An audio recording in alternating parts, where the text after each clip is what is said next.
imperante nas leis evolutivas. Nesse ínterim, interrompia-se a música, voltando o locutor, emissora do posto 2, de Moradia. Continuamos a irradiar o apelo da colônia em benefício da paz na terra. Nevoeiros pesados amontoam-se ao longo dos céus da Europa. Forças tenebrosas do umbral penetram em todas as direções, respondendo ao apelo das tendências mesquinhas do homem. Há muitos benfeitores devotados, lutando com sacrifícios em favor da concórdia internacional, nos gabinetes políticos. Alguns governos, no entanto, se encontram excessivamente centralizados, oferecendo escassas possibilidades à colaboração de natureza espiritual. Sem órgãos de ponderação e conselho desapaixonado, caminham esses países para uma guerra de grandes proporções. Irmãos muito amados, dos núcleos superiores, auxiliemos a preservação da tranquilidade humana. Defendamos os séculos de experiência de numerosas pátrias-mães da civilização ocidental. Que o Senhor nos abençoe. Calou-se o locutor e voltaram as cariciosas melodias. O enfermeiro permaneceu em silêncio, que não ousou interromper. Após 5 minutos de harmonia repousante, a mesma voz se fez novamente ouvir. Emissora do posto 2, de Moradia. Continuamos a irradiar o apelo da colônia em benefício da paz na terra. Companheiros e irmãos, invoquemos o amparo das poderosas fraternidades da luz, que presidem aos destinos da América. Cooperar conosco na salvação de milenários patrimônios da evolução terrestre. Marchemos em socorro das coletividades indefesas, amparemos os corações maternais sufocados de angústia. Nossas energias estão empenhadas em vigoroso duelo com as legiões da ignorância. Quanto estiver ao vosso alcance, vinde em nosso auxílio. Somos a parte invisível da humanidade terrestre, e muitos de nós volveremos aos fluidos carnais para resgatar prístinos erros. A humanidade encarnada é igualmente nossa família. Unamo-nos numa só vibração. Contra o assédio das trevas, acendamos a luz. Contra a guerra do mal, movimentemos a resistência do bem. Rios de sangue e lágrimas ameaçam os campos das comunidades europeias.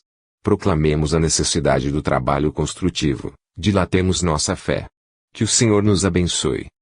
A essa altura, desligou Lísias o aparelho e viu enxugar discretamente uma lágrima, que seus olhos não conseguiam conter.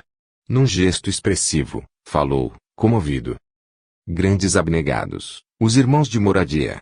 Tudo inútil, porém acentuou, triste, depois de ligeira pausa, a humanidade terrestre pagará, em dias próximos, terríveis tributos de sofrimento. Não há, todavia, recurso para conjurar a tremenda catástrofe. Perguntei, sensibilizado. Infelizmente, acrescentou Lísias em tom grave e doloroso, a situação geral é muito crítica. Para atender às solicitações de moradia de outros núcleos que funcionam nas vizinhanças do umbral, reunimos aqui numerosas assembleias, mas o Ministério da União Divina esclareceu que a humanidade carnal, como personalidade coletiva, está nas condições do homem insaciável que devorou excesso de substâncias no banquete comum. A crise orgânica é inevitável. Nutriram-se várias nações de orgulho criminoso, vaidade e egoísmo feroz. Experimentam, agora, a necessidade de expelir os venenos letais. Demonstrando, entretanto, o propósito de não prosseguir no amarguroso assunto, Lísias convidou-me a recolher. 25. Generoso alvitre. No dia imediato, muito cedo, fiz leve refeição em companhia de Lísias e familiares. Antes que os filhos se despedissem, rumo ao trabalho do auxílio, a senhora Laura encorajou meu espírito hesitante, dizendo, bem-humorada: já lhe arranjei companhia para hoje. Nosso amigo Rafael, funcionário da regeneração, passará por aqui, a meu pedido. Poderá aceitar-lhe a companhia em direção ao novo ministério. Rafael é antiga relação de nossa família e apresentá-lo-á, em meu nome, ao ministro Genésio. Não poderia explicar o contentamento que me dominou a alma. Estava radiante. Agradeci, comovido, sem encontrar palavras que definissem meu júbilo. Lísias, por sua vez, demonstrou grande alegria. Abraçou-me efusivamente antes de sair, sensibilizando-me o coração. Ao beijar o filho, a senhora Laura recomendou: você, Lísias, avise ao ministro Clarencio que comparecerei ao expediente, logo que entregue nosso amigo aos cuidados de Rafael. Comovidíssimo, eu não consegui agradecer tamanha dedicação. Ficando a sós, A desvelada genitora do meu amigo dirigiu-me a palavra carinhosa: meu irmão, permita-me algumas indicações para os seus novos caminhos. Creio que a colaboração maternal sempre vale alguma coisa aí, já que sua mãezinha não reside em nosso lar. Reivindico a satisfação de orientá-lo neste momento. Gratíssimo, respondi, sensibilizado. Nunca saberei traduzir meu reconhecimento à sua atenção. Sorriu a bondosa senhora, acrescentando: estou informada de que pediu trabalho há algum tempo. Sim, esclareci, relembrando as elucidações de Clarencio. Sei, igualmente, que não obteve de pronto, recebendo, mais tarde, a necessária autorização para visitar os ministérios que nos ligam mais fortemente à terra. Esboçando significativa expressão fisionômica, a boa senhora acrescentou: é justamente neste sentido que lhe ofereço minhas sugestões humildes. Falo com o direito de experiência maior. Detendo, agora, essa autorização, abandone, quanto lhe seja possível, os propósitos de mera curiosidade. Não deseje personificar a mariposa, de lâmpada em lâmpada. Sei que seu espírito de pesquisa intelectual é muito forte. Médico estudioso, apaixonado de novidades e enigmas, ser-lhe-á muito fácil deslizar na posição nova. Não esqueça que poderá obter valores mais preciosos e dignos que a simples análise das coisas. A curiosidade, mesmo sadia, pode ser zona mental muito interessante, mas perigosa, por vezes. Dentro dela, o espírito desassombrado e leal consegue movimentar-se em atividades nobilitantes, mas os indecisos e inexperientes podem conhecer dores amargas, sem proveito para ninguém. Clarencio ofereceu-lhe ingresso nos ministérios, começando pela regeneração. Pois bem, não se limite a observar. Ao invés de albergar a curiosidade, medite no trabalho e atire-se a ele na primeira ocasião que se ofereça. Surgindo ensejo nas tarefas da regeneração, não se preocupe em alcançar o espetáculo dos serviços nos demais ministérios. Aprenda a construir o seu círculo de simpatias e não ouvide que o espírito de investigação deve manifestar-se após o espírito de serviço. Pesquisar atividades alheias, sem testemunhos no bem, pode ser criminoso atrevimento. Muitos fracassos, nas edificações do mundo, originam-se de semelhante anomalia. Todos querem observar, raros se dispõem a realizar. Somente o trabalho digno confere ao espírito o merecimento indispensável a quaisquer direitos novos. O Ministério da Regeneração está repleto de lutas pesadas, localizando-se ali a região mais baixa de nossa colônia espiritual. Saem de lá todas as turmas destinadas aos serviços mais árduos. Não se considere, porém, humilhado por atender às tarefas humildes. Lembro-lhe que em todas as nossas esferas, desde o planeta até os núcleos mais elevados das zonas superiores, em nos referindo à Terra, o maior trabalhador é o próprio Cristo e que ele não desdenhou o serrote pesado de uma carpintaria.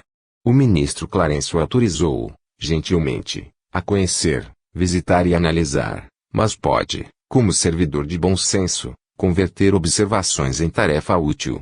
É possível receber alguém negativa justa dos que administram, quando peça determinado gênero de atividade reservada, com justiça, aos que muito hão lutado e sofrido no capítulo da especialização, mas ninguém se recusará a aceitar o concurso do espírito de boa vontade, que ama o trabalho pelo prazer de servir.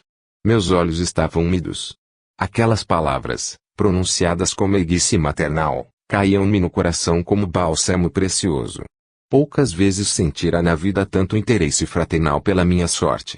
Semelhante conselho calava-me no fundo da alma e, como se desejasse temperar com amor os criteriosos conceitos, a senhora Laura acrescentou com inflexão carinhosa: a ciência de recomeçar é das mais nobres que nosso espírito pode aprender.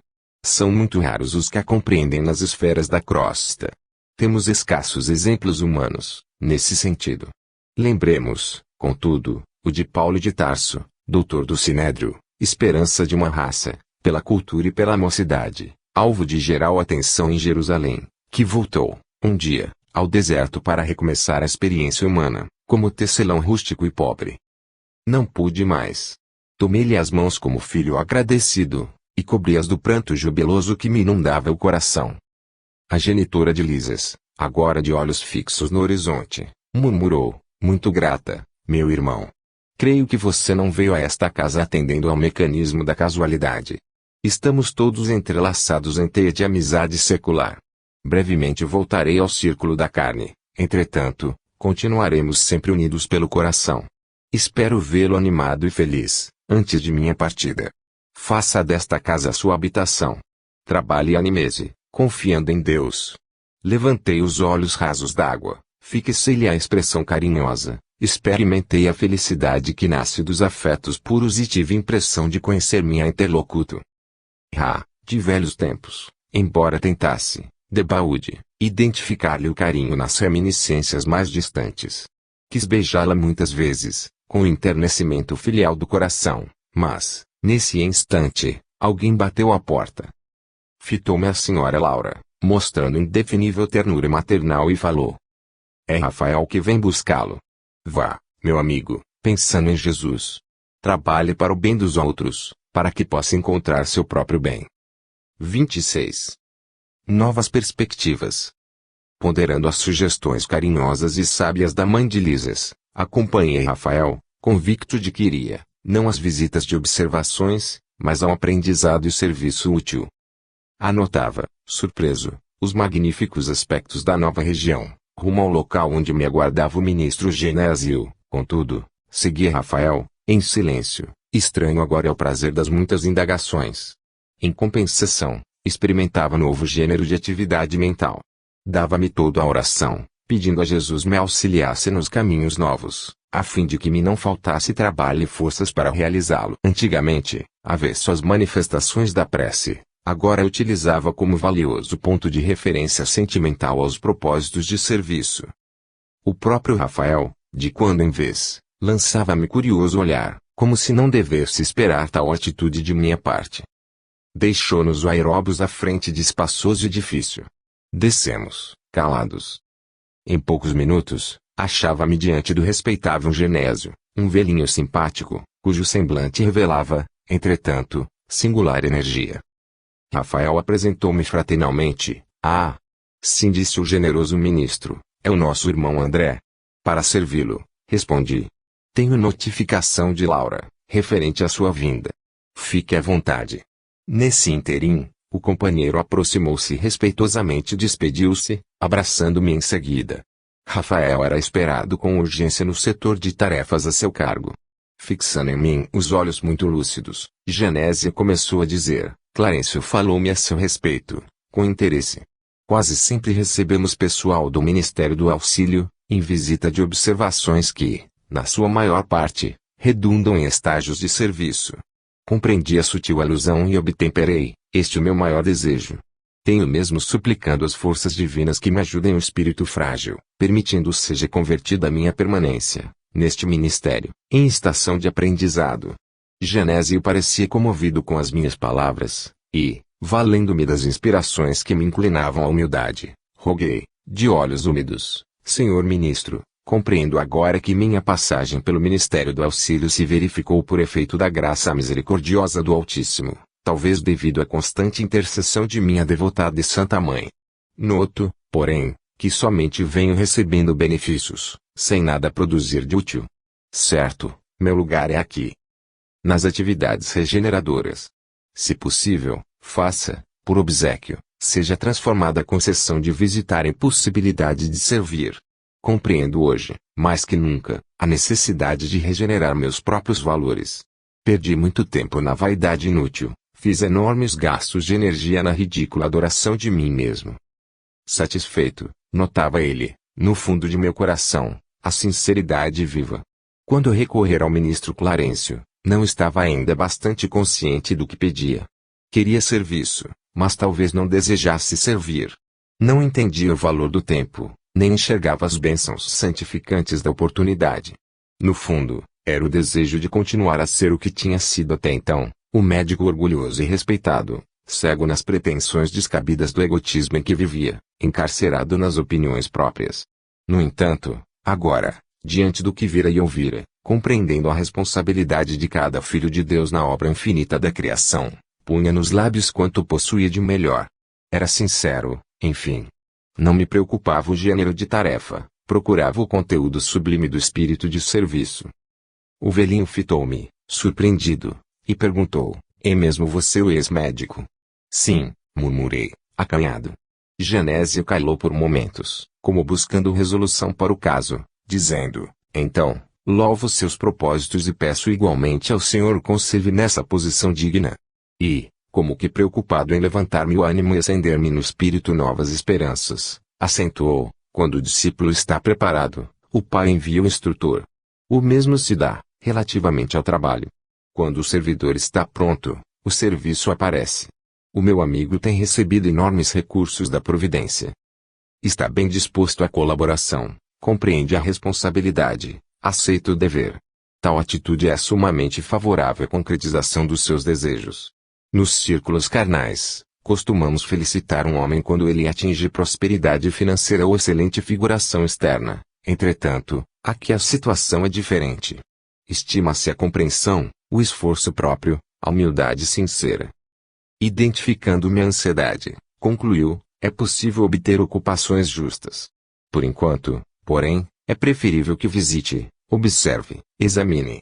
E logo, ligando-se ao gabinete próximo, falou em voz alta: solicito a presença de Tobias, antes que se dirija às câmaras de retificação.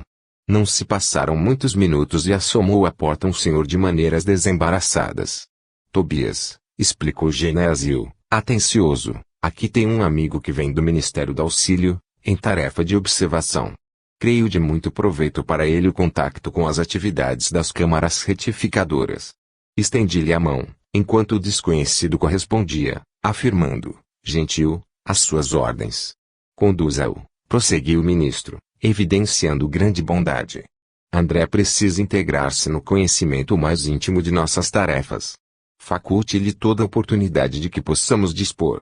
Prontificou-se Tobias, revelando a maior boa vontade. Estou de caminho, acrescentou ele, bem-humorado, se deseja acompanhar-me. Perfeitamente, respondi, satisfeito. O ministro Genésio abraçou-me, comovido, com palavras de animação. Segui Tobias resolutamente. Atravessamos largos quarteirões, onde numerosos edifícios me pareceram colmeias de serviço intenso. Percebendo minha silenciosa indagação, o novo amigo esclareceu: temos aqui as grandes fábricas de nosso lar. A preparação de sucos, de tecidos e artefatos em geral, dá trabalho a mais de 100.000 criaturas, que se regeneram e se iluminam ao mesmo tempo. Daí a momentos, penetramos num edifício de aspecto nobre. Servidores numerosos iam e vinham. Depois de extensos corredores, deparou-se-nos vastíssima escadaria, comunicando com os pavimentos inferiores. Desçamos, disse Tobias em tom grave. E notando minha estranheza, explicou, solícito: as câmaras de retificação estão localizadas nas vizinhanças do umbral. Os necessitados que aí se reúnem não toleram as luzes, nem a atmosfera de cima, nos primeiros tempos de moradia em nosso lar. 27. O trabalho, enfim. Nunca poderia imaginar o quadro que se desenhava agora aos meus olhos. Não era bem hospital de sangue, nem o Instituto de Tratamento Normal da Saúde Orgânica. Era uma série de câmaras vastas, ligadas entre si repletas de verdadeiros despojos humanos. Singular vozerio pairava no ar. Gemidos, soluços, frases dolorosas pronunciadas a esmo. Rostos escaveirados, mãos esqueléticas, faces monstruosas deixavam transparecer terrível miséria espiritual. Tão angustiosas foram minhas primeiras impressões que procurei os recursos da prece para não fraquejar. Tobias, imperturbável, chamou velha servidora, que acudiu atenciosamente. Vejo poucos auxiliares, disse admirado, que aconteceu? O ministro Flacos, esclareceu a velhinha em tom respeitoso, determinou que a maioria compra. Nhasse os samaritanos para os serviços de hoje, nas regiões do umbral. Há que multiplicar energias, tornou ele sereno, não temos tempo a perder. Irmão Tobias. Irmão Tobias. Por caridade, gritou um ancião. Gesticulando, agarrado ao leito, à maneira de louco, estou a sufocar. Isto é 1000 vezes pior que a morte na terra. Socorro. Socorro. Quero sair, sair. Quero ar, muito ar. Tobias aproximou-se, examinou com atenção e perguntou, por que teria o ribeiro piorado tanto? Experimentou uma crise de grandes proporções, explicou a serva, e o assistente Gonçalves esclareceu que a carga de pensamentos sombrios, emitidos pelos parentes encanados, era a causa fundamental desse agravo de perturbação. Visto achar-se ainda muito fraco e sem ter acumulado força mental suficiente para desprender-se dos laços mais fortes do mundo, o pobre não tem resistido, como seria de desejar. Enquanto o generoso Tobias acariciava a fronte do enfermo, a serviçal prosseguia esclarecendo: hoje, muito cedo, ele se ausentou sem consentimento nosso, a correr desabaladamente. Gritava que lhe exigiam a presença no lar, que não podia esquecer a esposa e os filhos chorosos, que era crueldade retê-lo aqui, distante do lar. Lourenço e Hermes esforçaram-se por fazê-lo voltar ao leito, mas foi impossível. Deliberei, então, aplicar alguns passes de prostração. Subtrai-lhe as forças e a motilidade, em benefício dele mesmo. Fez muito bem, acentuou Tobias, pensativo. Vou pedir providências contra a atitude da família. É preciso que ela receba maior bagagem de preocupações, para que nos deixe o Ribeiro em paz. Fixei o doente procurando identificar-lhe a expressão íntima, verificando a legítima expressão de um dementado. Ele chamara Tobias como uma criança que conhece o benfeitor, mas acusava profundo alheamento de quanto se dizia a seu respeito. Notando minha admiração, o novo orientador explicou: o pobrezinho permanece na fase de pesadelo, em que a alma pouco mais vê e ouve que as aflições próprias. O homem, meu caro, encontra na vida real o que amontou para si mesmo. Nosso Ribeiro deixou-se empolgar por numerosas ilusões. Eu quis indagar da origem dos seus padecimentos, conhecer-lhes a procedência e o histórico da situação. Entretanto, recordei as criteriosas ponderações da mãe de Lisas, relativas à curiosidade, e calei. Tobias dirigiu ao enfermo generosas palavras de otimismo e esperança. Prometeu que iria providenciar recurso a melhoras, que mantivesse calma em benefício próprio e que não se aborrecesse por estar preso à cama. Ribeiro, muito trêmulo, rosto ceráceo, esboçou um sorriso muito triste e agradeceu com lágrimas. Seguimos através de numerosas filas de camas bem cuidadas, sentindo a desagradável exalação ambiente, oriunda, como vinha a saber mais tarde, das emanações mentais dos que ali se congregavam, com as dolorosas impressões da morte física e, muita vez, sob o império de baixos pensamentos. Reservam-se estas câmaras, explicou o companheiro bondosamente, apenas entidades de natureza masculina. Tobias. Estou morrendo a fome e sede, bradava um estagiário. Socorro, irmão, gritava outro. Por amor de Deus. Não suporto mais, exclamava ainda outro. Coração alanceado ante o sofrimento de tantas criaturas, não contive a interrogação penosa: meu amigo, como é triste a reunião de tantos sofredores e torturados. Por que este quadro angustioso? Tobias respondeu sem se perturbar: não devemos observar aqui somente dor e desolação. Lembre, meu irmão, que estes doentes estão atendidos, que já se retiraram do umbral, onde tantas armadilhas aguardam os imprevidentes, descuidosos de si mesmos. Nestes pavilhões, pelo menos, já se preparam para o serviço regenerador. Quanto às lágrimas que vertem, recordemos que devem a si mesmos esses padecimentos. A vida do homem estará centralizada onde centraliza-lhe o próprio coração. E depois de uma pausa, em que parecia surdo a tantos clamores, acentuou: são contrabandistas na vida eterna. Como assim? Atalhei, interessado. O interlocutor sorriu e respondeu em voz firme: acreditavam que as mercadorias propriamente terrestres teriam o mesmo valor nos planos do espírito. Supunham que o prazer criminoso, o poder do dinheiro, a revolta contra a lei e a imposição dos caprichos atravessariam as fronteiras do túmulo e vigorariam aqui também, oferecendo-lhes ensejos a disparates novos. Foram negociantes imprevidentes. Esqueceram de cambiar as posses materiais em créditos espirituais. Não deram as mais simples operações de câmbio no mundo. Quando iam a Londres, trocavam contos de réis por libras esterlinas. Entretanto, nem com a certeza matemática da morte carnal se animaram a adquirir os valores da espiritualidade. Agora, que fazer? Temos os bilionários das sensações físicas transformados em mendigos da alma. Realíssimo. Tobias não podia ser mais lógico. Meu novo instrutor, após distribuir conforto e esclarecimento a granel, conduziu-me à vasta câmara anexa, em forma de grande enfermaria, notificando: vejamos alguns dos infelizes semimortos. Narcisa, a servidora, acompanhava-nos, solícita. Abriu-se a porta e quase cambaleei ante a surpresa angustiosa. 32 homens de semblante patibular permaneciam inertes em leitos muito baixos, evidenciando apenas leves movimentos de respiração. Fazendo gesto significativo com o indicador, Tobias esclareceu: estes sofredores padecem um sono mais pesado que outros de nossos irmãos ignorantes. Chamamos-lhes crentes negativos. Ao invés de aceitarem o Senhor, eram vassalos intransigentes do egoísmo. Ao invés de crerem na vida, no movimento, no trabalho, admitiam somente o nada, a imobilidade e a vitória do crime. Converteram a experiência humana em constante preparação para um grande sono e, como não tinham qualquer ideia do bem, a serviço da coletividade, não há outro recurso senão dormir em longos anos, em pesadelos sinistros. Não consegui externar meu espanto.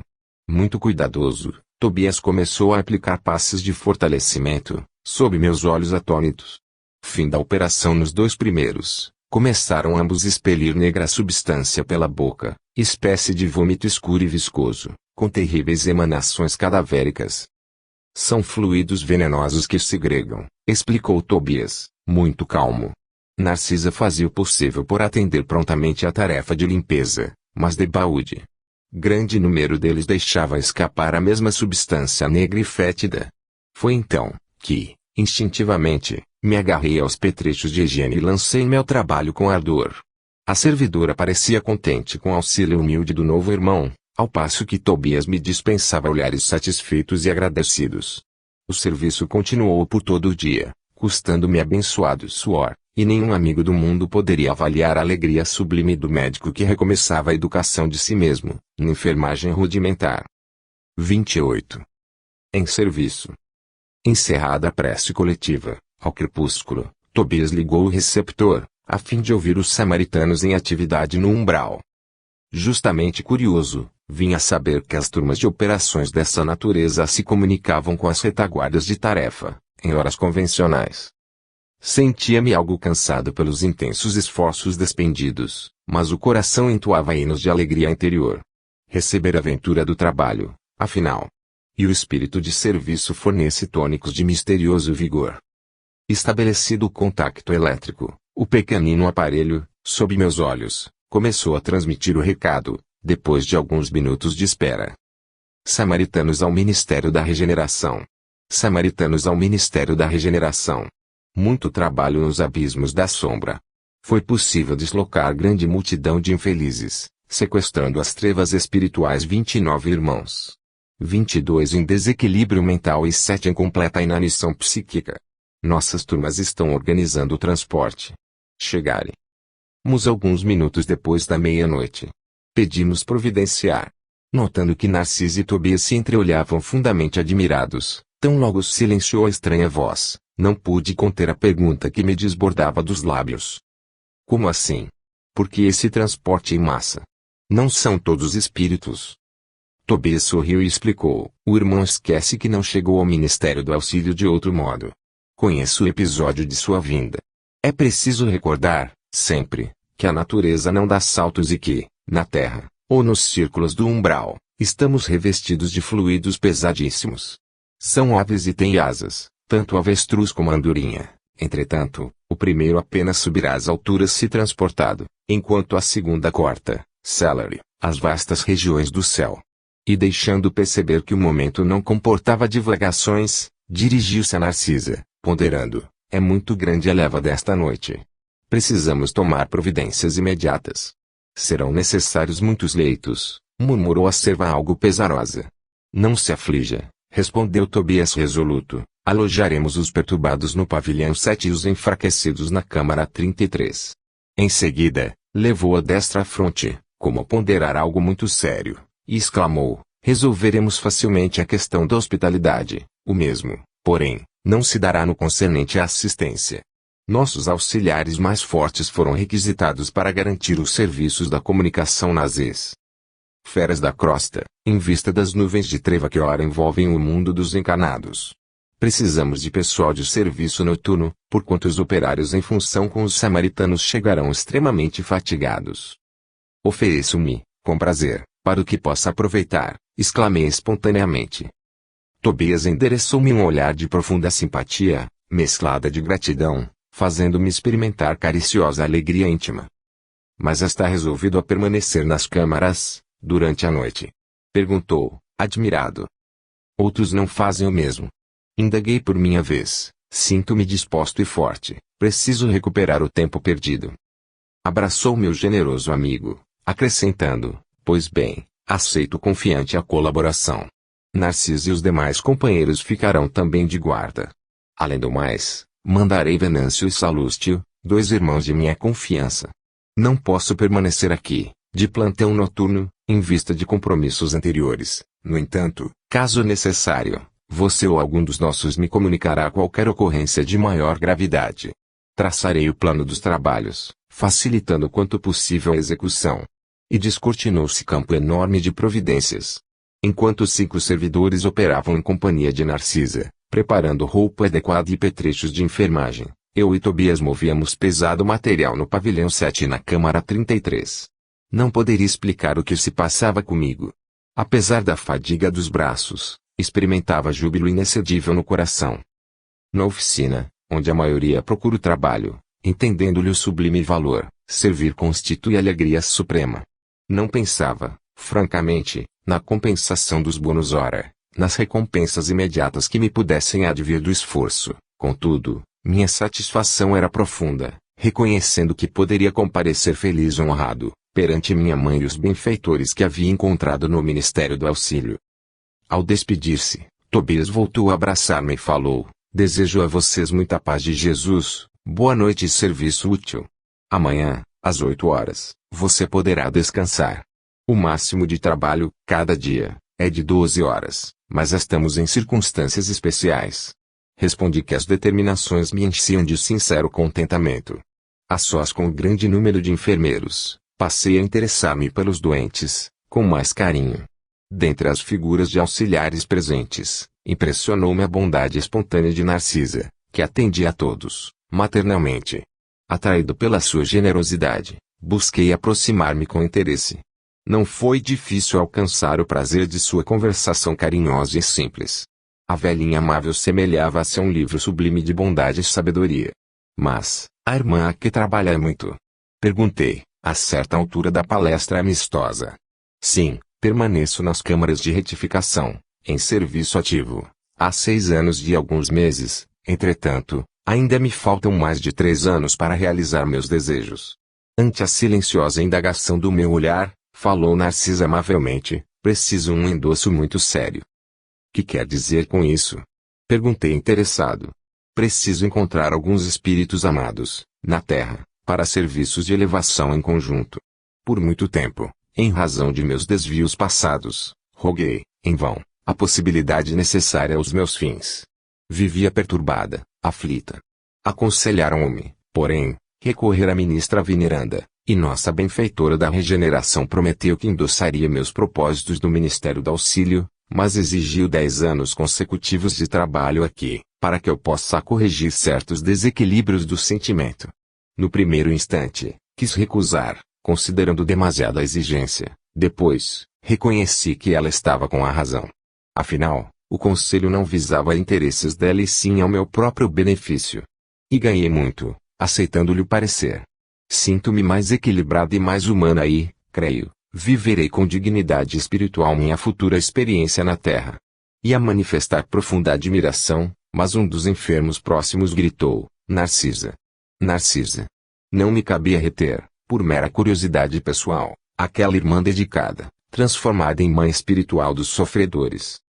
29. A visão de Francisco. Enquanto Narcisa consolava o doente e aflito, fui informado de que me chamavam ao aparelho de comunicações urbanas. Era a senhora Laura que pedia notícias. De fato, esquecera-me de avisá-la sobre as deliberações de serviço noturno. Pedi desculpas à minha benfeitora e forneci rápido relatório verbal da nova situação. Através do fio, a genitora de Lísias parecia exultar, compartilhando meu justo contentamento. Ao termo de nossa ligeira conversa, disse, bondosa, muito bem, meu filho. Apaixone-se pelo seu trabalho, embriague-se de serviço útil. Somente assim, atenderemos a nossa edificação eterna. Lembre, porém, que esta casa também lhe pertence. Aquelas palavras encheram-me de nobres estímulos. Regressando ao contato direto com os enfermos, notei Narcisa lutar heroicamente por acalmar um rapaz que revelava singulares distúrbios. Procurei ajudá-la. O pobrezinho, de olhos perdidos no espaço, gritava, espantadiço: acuda-me, por amor de Deus. Tenho medo, medo. E, olhar esgazeado dos que experimentam profundas sensações de pavor, acentuava: irmã Narcisa, lá vem ele. O monstro. Sinto os vermes novamente. L. Livre-me dele, irmã.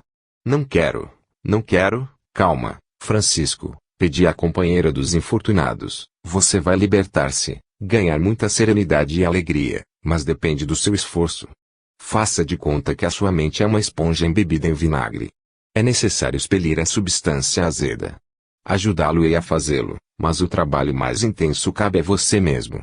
O doente mostrava boa vontade, acalmava-se enquanto ouvia os conceitos carinhosos, mas volvia a mesma palidez de antes, prorrompendo em novas exclamações. Mas, irmã, repare bem. Ele não me deixa. Já voltou a atormentar-me. Veja, estou vendo-o, Francisco, respondia ela, cordata, mas é indispensável que você me ajude a expulsá-lo. Este fantasma diabólico, acrescentava a chorar como criança, provocando compaixão.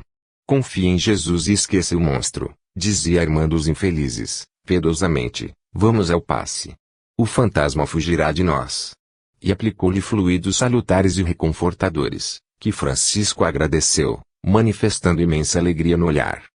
Agora, disse ele, fim da operação magnética, estou mais tranquilo.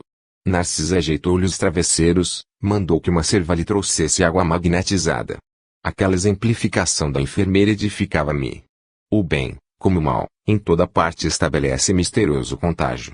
Observando meu sincero desejo de aprender, Narcisa aproximou-se mais, mostrando-se disposta a iniciar-me nos sublimes segredos do serviço.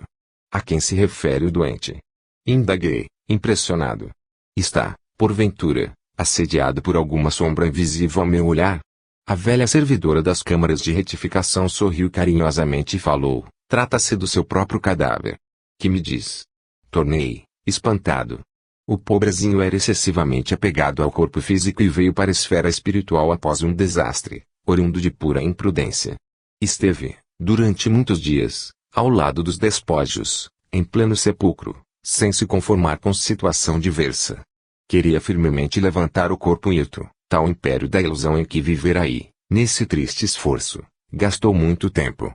Amedrontava-se com a ideia de enfrentar o desconhecido e não conseguia acumular nem mesmo alguns átomos de desapego às sensações físicas. Não valeram socorros das esferas mais altas, porque fechava a zona mental a todo pensamento relativo à vida eterna. Por fim, os vermes fizeram-lhe experimentar tamanhos padecimentos que o pobre se afastou do túmulo, tomado de horror. Começou, então, a peregrinar nas zonas inferiores do umbral. No entanto, os que lhe foram pais na terra possuem aqui grandes créditos espirituais e rogaram sua internação na colônia. Trouxeram-no os samaritanos, quase à força. Seu estado, contudo, é ainda tão grave que não poderá ausentar-se, tão cedo, das câmaras de retificação. O amigo, que lhe foi genitor na carne, está presentemente em arriscada missão, distante de nosso lar. E vem visitar o doente? Perguntei. Já veio 2 vezes e experimentei grande comoção, observando-lhe o sofrimento, discreto. Tamanha a perturbação do rapaz, que não reconheceu o pai generoso e dedicado. Gritava, aflito, mostrando a demência dolorosa. O genitor, que veio vê-lo em companhia do ministro Pádua, do Ministério da Comunicação, pareceu muito superior à condição humana, enquanto se encontrava com o nobre amigo que obtivera hospitalidade para o filho infeliz. Demoraram-se bastante, comentando a situação espiritual dos recém-chegados dos círculos carnais. Mas, quando o ministro Pádua se retirou, compelido por circunstâncias de serviço, o pai do rapaz me pediu-lhe perdoasse o gesto humano e ajoelhou-se diante do enfermo. Tomou-lhe as mãos, ansioso, como se estivesse a transmitir vigorosos fluidos vitais, e beijou-lhe a face, chorando copiosamente. Não pude conter as lágrimas e retirei-me, deixando-os a sós. Não sei o que se passou, em seguida, entre ambos, mas notei que Francisco, desde esse dia, melhorou bastante. A demência total reduziu-se a crises que são, agora, cada vez mais espaçadas. Como tudo isso comove, exclamei sob forte impressão. Entretanto, como pode a imagem do cadáver persegui-lo? A visão de Francisco, esclareceu a velhinha, atenciosa, é o pesadelo de muitos espíritos depois da morte carnal. Apegam-se demasiadamente ao corpo, não enxergam outra coisa, nem vivem senão dele para ele. Votando-lhe verdadeiro culto, e, vindo o sopro renovador, não abandonam. Repelem quaisquer ideias de espiritualidade e lutam desesperadamente pelo conservar. Surgem, no entanto, os vermes vorazes, e os expulsam. A essa altura, horrorizam-se do corpo e adotam nova atitude extremista. A visão do cadáver, porém, como forte criação mental deles mesmos, atormenta os mimo da alma. Sobrevêm perturbações e crises, mais ou menos longas, e muitos sofrem até a eliminação integral do seu fantasma. Notando minha comoção, Narciso acrescentou, graças ao Pai, venho aproveitando bastante, nestes últimos anos de serviço. Ah! Como é profundo o sono espiritual da maioria de nossos irmãos na carne. Isto, porém, deve preocupar-nos, mas não deve ferir-nos. A crisálida cola-se à matéria inerte, mas a borboleta alçará o voo, a semente é quase imperceptível e, no entanto, o carvalho será um gigante. A flor morta volve à terra, mas o perfume vive no céu.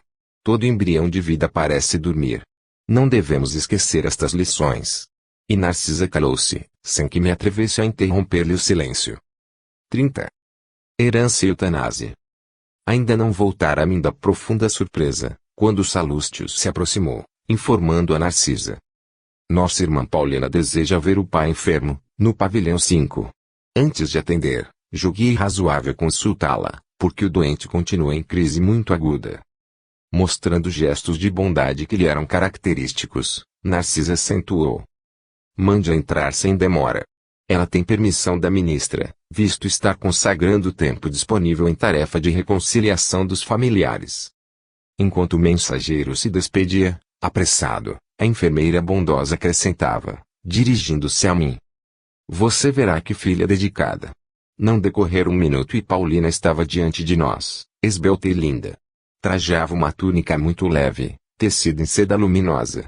A angelical beleza caracterizava-lhe os traços fisionômicos, mas os olhos denunciavam extrema preocupação. Narcisa apresentou-a delicadamente e, sentindo talvez que poderia confiar na minha presença, perguntou, algo inquieta. E papai, minha amiga? Um pouco melhor, esclareceu a enfermeira, no entanto, ainda acusa desequilíbrios fortes. É lamentável, retrucou a jovem, nem ele, nem os outros cedem no estado mental a que se recolheram. Sempre o mesmo ódio e a mesma displicência. Narcisa nos convidou a acompanhá-la, e, minutos após, tinha diante de mim um velho de fisionomia desagradável. Olhar duro, cabeleira desgrenhada, rugas profundas, lábios retraídos, inspirava mais piedade que simpatia. Procurei, contudo, vencer as vibrações inferiores que me dominaram, a fim de observar, acima do sofredor, o irmão espiritual. Desapareceu a impressão de repugnância, aclarando-se meus raciocínios. Apliquei a lição a mim mesmo. Como teria chegado, por minha vez, ao ministério do auxílio? Deveria ser horrível meu semblante de desesperado. Quando examinamos a desventura de alguém, lembrando as próprias deficiências, há sempre asilo para o amor fraterno, no coração. O velho enfermo não teve uma palavra de ternura para a filha que o saudou carinhosa.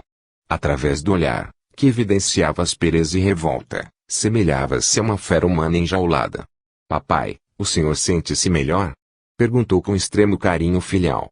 Aí! Aí! Gritou o doente em voz estentórica. Não posso esquecer o infame, não posso descansar o pensamento. Ainda o vejo ao meu lado, ministrando-me o veneno mortal. Não diga isso, papai, pediu a moça delicadamente. Lembre-se de que Adalberto entrou em nossa casa como filho, enviado por Deus. Meu filho? Gritou o infeliz. Nunca. Nunca. É criminoso sem perdão, filho do inferno. Paulina falava, agora, com os olhos rasos d'água. Ouçamos, papai, a lição de Jesus, que recomenda-nos amemos uns aos outros.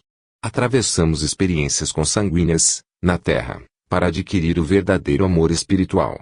Aliás, é indispensável reconhecer que só existe um Pai realmente eterno, que é Deus, mas o Senhor da vida nos permite a paternidade ou a maternidade no mundo, a fim de aprendermos a fraternidade sem mácula. Nossos lares terrestres são cadinhos de purificação dos sentimentos ou templos de união sublime, a caminho da solidariedade universal. Muito lutamos e padecemos, até adquirir o verdadeiro título de irmão. Somos todos uma só família, na criação, sob a bênção providencial de um Pai único. Ouvindo-lhe a voz muito meiga, o doente se pôs a chorar convulsivamente.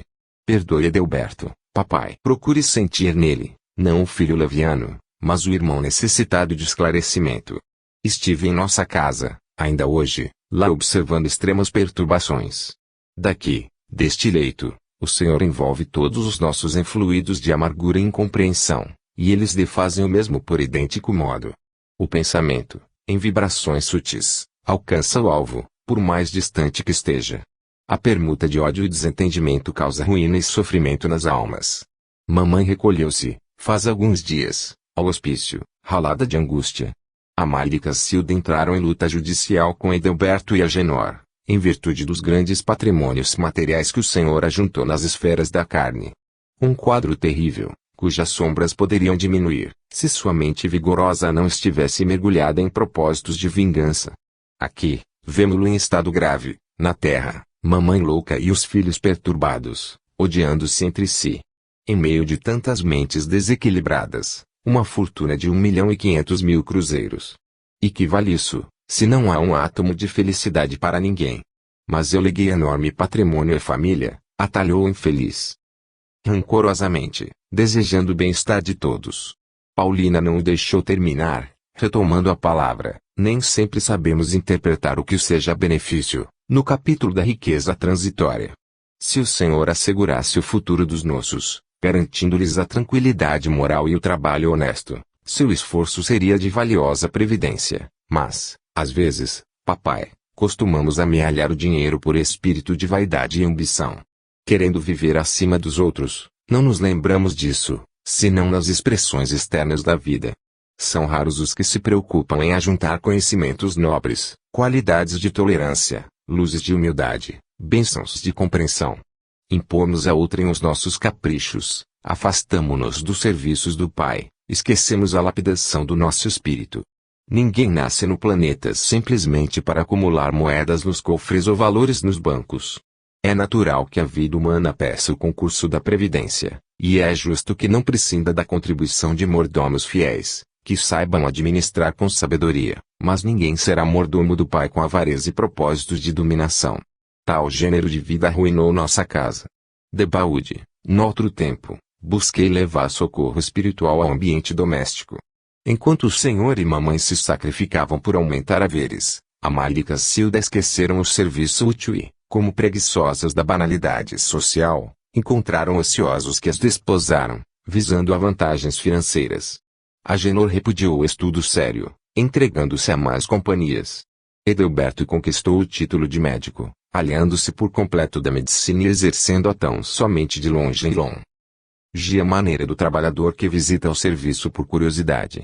Todos arruinaram belas possibilidades espirituais, distraídos pelo dinheiro fácil e apegados à ideia de herança.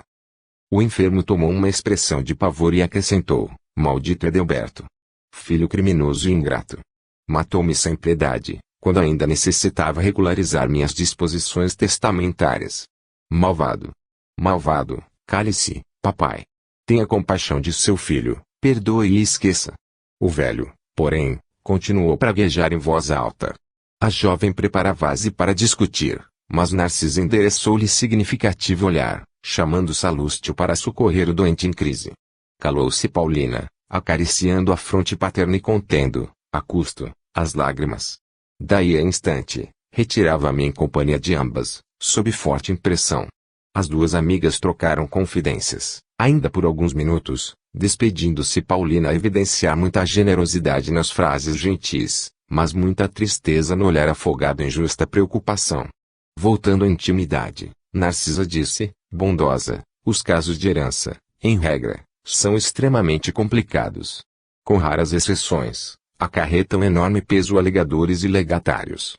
Neste caso, porém, vemos não só isso, mas também a eutanásia. A ambição do dinheiro criou, em toda a família de Paulina, esquisitices e desavenças. Pais avarentos possuem filhos esbanjadores. Fui à casa de nossa amiga, quando o irmão, o Edelberto, médico de aparência distinta, empregou, no genitor quase moribundo, a chamada morte suave. Esforçamo-nos por o evitar, mas foi tudo em vão. O pobre rapaz desejava, de fato, apressar o desenlace, por questões de ordem financeira, e aí temos agora a imprevidência e o resultado, o ódio e a moléstia. E com expressivo gesto, Narcisa arrematou: Deus criou seres e céus, mas nós costumamos transformar-nos em espíritos diabólicos, criando nossos infernos individuais. 31. Vampiro. Eram 21 horas. Ainda não havíamos descansado, senão em momentos de palestra rápida, necessária à solução de problemas espirituais. Aqui, um doente pedia alívio, ali, outro necessitava passes de reconforto. Quando fomos atender a 2 enfermos, no pavilhão 11, escutei gritaria próxima.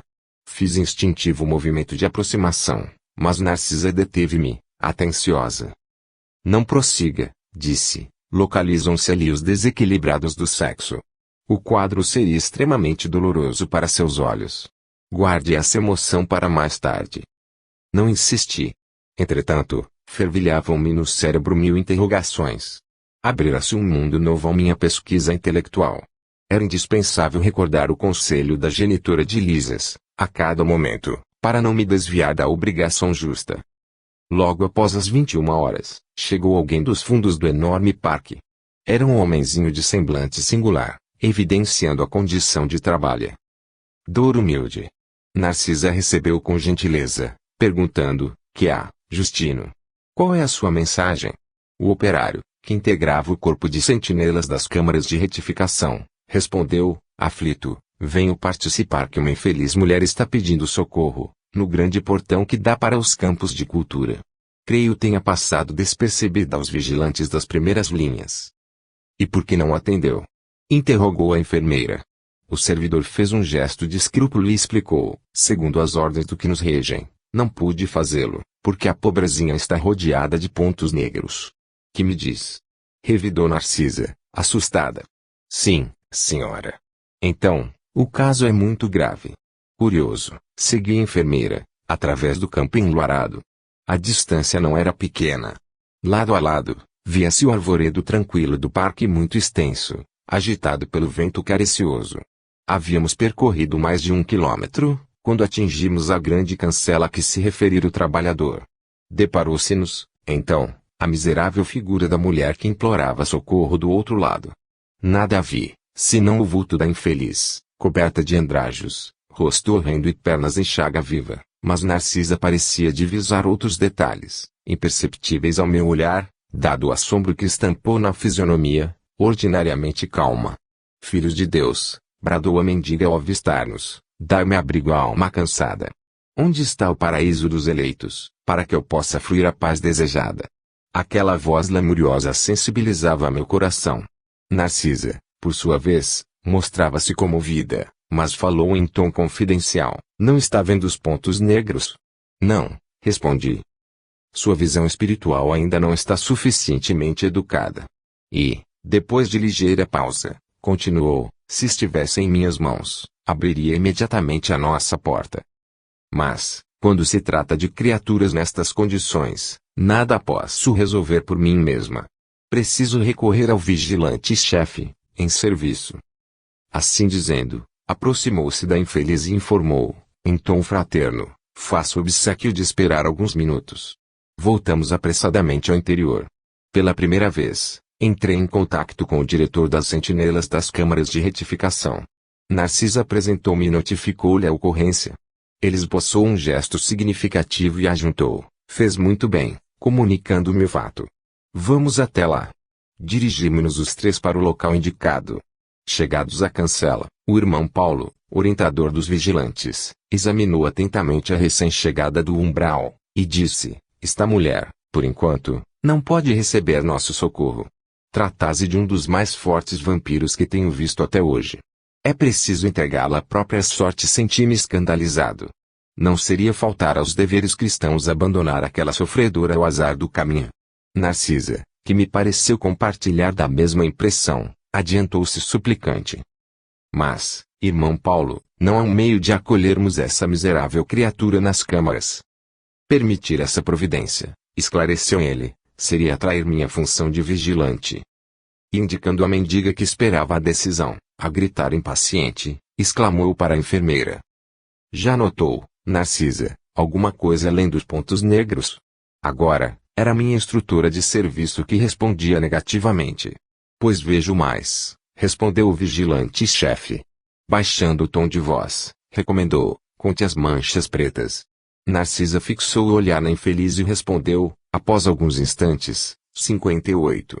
O irmão Paulo, com a paciência dos que sabem esclarecer com amor, explicou, esses pontos escuros representam 58 crianças assassinadas ao nascerem. Em cada mancha vejo a imagem mental de uma criancinha aniquilada, umas por golpes esmagadores, outras por asfixia. Essa desventurada criatura foi profissional de ginecologia. A pretexto de aliviar consciências alheias, entregava-se a crimes nefandos, explorando a infelicidade de jovens inexperientes. A situação dela é pior que a dos suicidas e homicidas, que, por vezes, apresentam atenuantes de vulto. Recordei, assombrado, os processos da medicina, em que muitas vezes enxergara, de perto, a necessidade da eliminação de nasceturos para salvar o organismo materno, nas ocasiões perigosas, mas, lendo meu pensamento, o irmão Paulo acrescentou. Não falo aqui de providências legítimas, que constituem aspectos das provações redentoras, refiro-me ao crime de assassinar os que começam a trajetória na experiência terrestre, com o direito sublime da vida. Demonstrando a sensibilidade das almas nobres, Narcisa rogou, irmão Paulo, também eu já errei muito no passado. Atendamos a esta desventurada. Se me permite, eu lhe dispensarei cuidados especiais. Reconheço, minha amiga, respondeu o diretor da vigilância, impressionando pela sinceridade, que todos somos espíritos endividados, entretanto, temos a nosso favor o reconhecimento das próprias fraquezas e a boa vontade de resgatar nossos débitos, mas esta criatura, por agora, nada deseja senão perturbar quem trabalha. Os que trazem os sentimentos calejados na hipocrisia emitem forças destrutivas. Para que nos serve aqui um serviço de vigilância? E, sorrindo expressivamente, exclamou, busquemos a prova. O vigilante-chefe aproximou-se, então, da pedinte e perguntou, que deseja a irmã, do nosso concurso fraterno? Socorro! Socorro! Socorro! Respondeu lacrimosa. Mas, minha amiga, ponderou acertadamente, é preciso sabermos aceitar o sofrimento ou retifica. Dor. Por que razão tantas vezes cortou a vida a entezinhos frágeis, que iam à luta com a permissão de Deus? Ouvindo-o, inquieta, ela exibiu terrível carantonha de ódio e bradou, quem me atribui essa infâmia? Minha consciência está tranquila, canalha. Empreguei a existência auxiliando a maternidade na terra. Fui caridosa e crente, boa e pura. Não é isso que se observa na fotografia viva dos seus pensamentos e atos. Creio que a irmã ainda não recebeu, nem mesmo o benefício do remorso. Quando abrir sua alma às bênçãos de Deus, reconhecendo as necessidades próprias, então, volte até aqui. Irada, respondeu a interlocutora, demônio. Feiticeiro. Sequaz de Satã. Não voltarei jamais. Estou esperando o céu que me prometeram e que espero encontrar. Assumindo atitude ainda mais firme, falou o vigilante-chefe com autoridade. Faça, então, o favor de retirar-se. Não temos aqui o céu que deseja. Estamos numa casa de trabalho, onde os doentes reconhecem o seu mal e tentam curar-se, junto de servidores de boa vontade. A mendiga objetou atrevidamente, não lhe pedi remédio, nem serviço. Estou procurando o paraíso que fiz por merecer, praticando boas obras. E, endereçando-nos dardejante olhar de extrema cólera, perdeu o aspecto de enfermo ambulante, retirando-se a passo firme, como quem permanece absolutamente senhor de si. Acompanhou o irmão Paulo com o olhar, durante longos minutos, e, voltando-se para nós, acrescentou. Observaram o vampiro. Exibe a condição de criminosa e declara-se inocente, é profundamente má e afirma-se boa e pura, sofre desesperadamente e alega tranquilidade, criou um inferno para si própria e assevera que está procurando o céu. Ante o silêncio com que lhe ouvíamos a lição, o vigilante-chefe rematou. É imprescindível tomar cuidado com as boas ou más aparências.